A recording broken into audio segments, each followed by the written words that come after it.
Hello everyone, and welcome to another mock video. Thank you so much for joining me. Today I get to do one of my favorite type of videos, which is a bunch of real small stuff that was fun to build, quick to build, and hopefully quick to talk about. All three of them are civilian in nature. These are kind of just meant to be, obviously not for combat, just normal, run-of-the-mill, everyday things you would see in my LEGO world. Some of them are mechs, some of them are robots, and some of them are a bit of both. Let's get into it.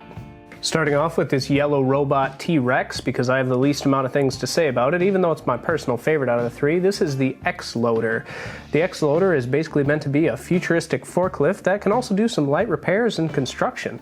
It's got a nice pair of manipulator arms out the front, being controlled by the pilot in the back with those two levers.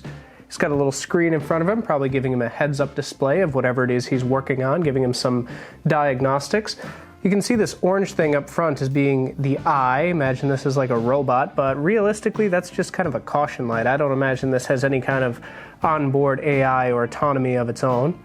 Just a little cabin in the back where the operator is standing and a little gate that folds down, just because I don't want to imagine him falling out the back and onto some cement. And speaking of the operator, here's a closer look at him, and I feel like I don't really need to say anything about him, because if you've ever worked in a warehouse, a factory, or a construction site, you know this guy. He's been there for 40 years, he's never taken a sick day, and if you mention safety compliance around him, he'll tell you you got soft hands.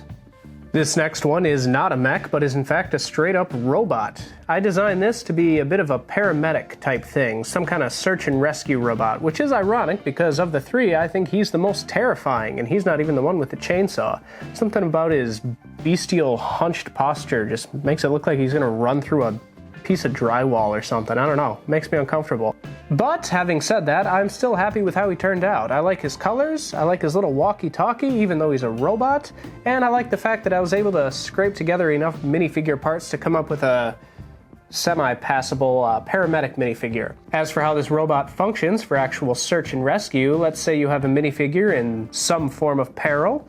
Once emergency services are called, this robot can locate the victim, and upon making sure he is stable, it can deploy this makeshift gurney from its backpack.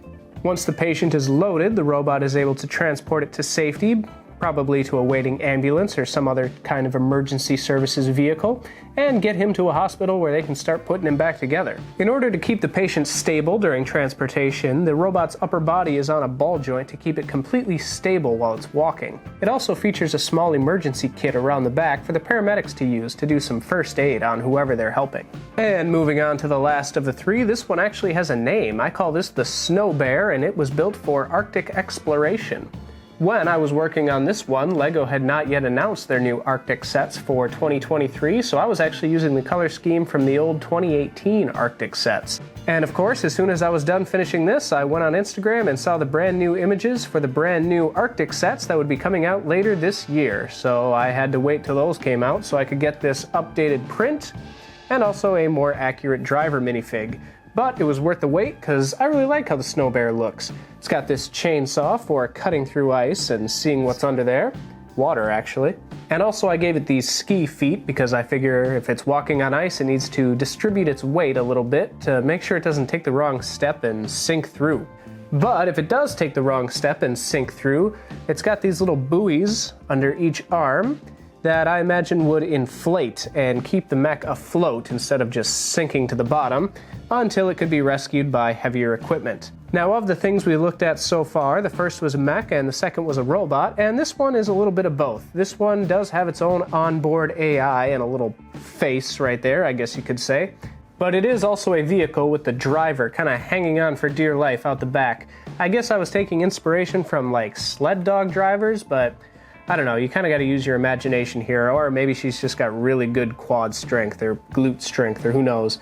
Little windscreen to protect her face from the snow, and she's also just decked out in her cold weather gear, so I guess she's fine. Now, if you're out there digging in the snow with your Arctic buddy and you happen to find something interesting, there is actually a feature for that. The Snow Bear features a compartment located on the top of its body that can open up, and you can store whatever you find in there. And as always, if you like these builds and want to make them yourself, you can click the link in my pinned comment down below, which will take you to my PayHip page, where you can get not only instructions to these builds, but many of the other things I've built as well. If you liked this video, please give it a thumbs up, and if you really liked this video, please feel free to subscribe and leave a comment below and tell me what you thought of these guys. I've been Mindbender, and I will talk to you later.